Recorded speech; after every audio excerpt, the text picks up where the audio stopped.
Senator Lyons.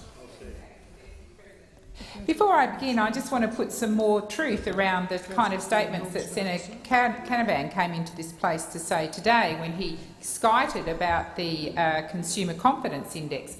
Well, it was up 0.7. If we take 100%, 100 as the break-even point, it was 0.7 above that, so it is hardly something to brag about. And actually, if Senator Canavan had bothered to read beyond the glossy headlines, he would have found that it's a most peculiar increase in consumer confidence, and it's wholly reflected by Labor supporters. And the reason for that is that the survey was undertaken during the leadership's debate, but before the spill. And the confidence amongst coalition voters is at an all-point low, and that is well and truly reflected in the polls that we've had this week. So I'd suggest that if government senators want to come in here and brag somehow about saying that consumer confidence is up, it was up slightly, and it was up by Labor voters who at last thought perhaps we were going to be rid of a harsh, cruel Prime Minister and his budget. So this week we've seen the Prime Minister admit that his government has been bad, and I agree with that. And he is certainly a Prime Minister who, along with his Treasurer, is now on probation. 60% of the Abbott government members, and if we believe the media, including some of his ministers, told him on Monday they'd rather have anyone other than him as the Prime Minister. Anybody. Joe Hockey has apparently vowed to avoid major changes that would damage business, rejecting calls to lift tax rates or scale back tax concessions for the rich, ruling that this would hurt business confidence. But this morning, the media described our Treasurer as a dead man walking.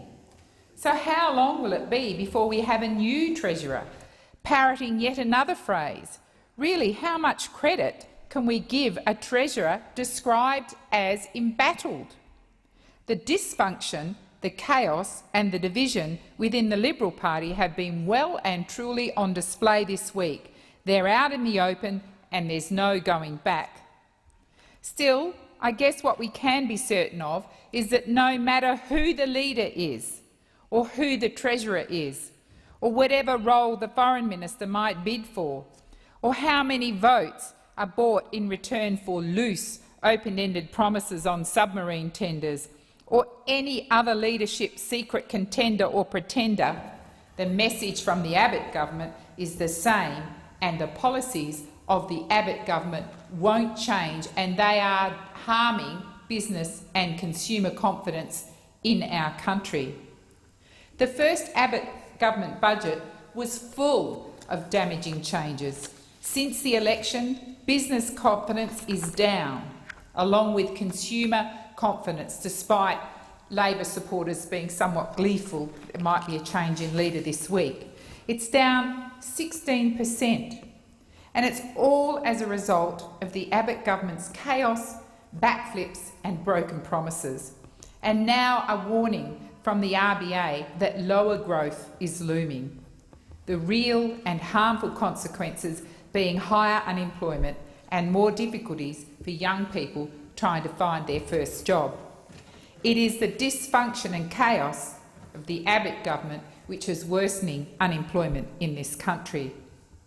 And it seems our current Prime Minister, we have to call him that because even Senator Canavan, the best he could do about shoring up the Prime Minister was hope. He said he hoped that there wouldn't be a change. That's not a great ringing endorsement that the current Prime Minister is going to be there for very much longer. And again, this dysfunction and chaos will harm the Australian community, will harm business and it will harm consumer confidence. So, and our current Treasurer believes that avoiding cutting taxes for the rich is the way to look after the average Australian, rather than actually supporting economic growth and jobs. The real truth behind their reluctance to pursue negative gearing or loopholes is they don't want to upset their mates at the big end of town. That's the truth of it. But even the business community particularly the big business community, is well and truly sick and tired of the dysfunction and chaos of the Abbott government. The Chamber of Commerce, usually good friends of the Liberal Party, agree with Labor on this. When Kate Carnell said earlier in the week, and I quote, "This sort of leadership instability is actually poison for business confidence and for consumer confidence. It is essential that government focus on running the country," end quote. This is from their mates. This is from business. So they can't come here and try and pretend that everything's hunky-dory in their parallel universe, because in the real world of business, it is not. The budget actually reduced economic growth by its impact on consumer confidence. The Liberals think that if they say confidence is up, enough Australians will believe it. Well, I'm glad I have this opportunity to get this on the record. Confidence is way down since the last federal election.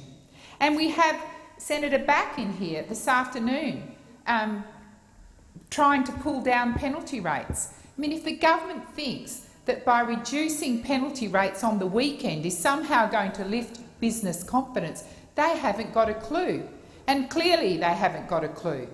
They haven't got a clue. You do not attack penalty rates on business. There is a cost to running businesses on the weekend, and it's a penalty rate to workers who are forced to work unsociable hours, and that should be a given. And if the government thinks that by reducing the minimum wage or reducing penalty rates that's somehow going to instil business confidence or consumer confidence, they know nothing. How do you increase consumer confidence when you shrink take-home pay?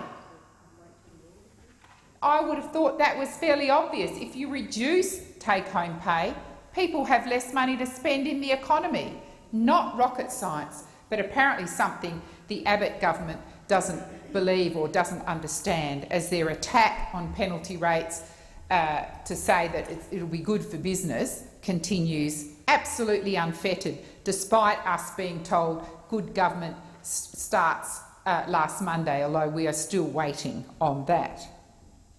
And of course we know when people are optimistic, they've got money in their pocket, when their penalty rates or the minimum wage is not being attacked, they're more likely to spend, and that leads to economic growth.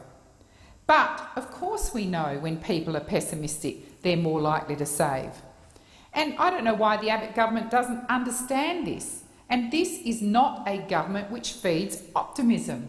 We have at the moment a poll rating, a popularity rating against the Prime Minister, the lowest of all time. I mean, it's just time to listen, Abbott government, time to act, Abbott government, to stop pretending. If you're going to put a new leader in, we'll get on and do it. But this chaos and dysfunction is now hurting our country.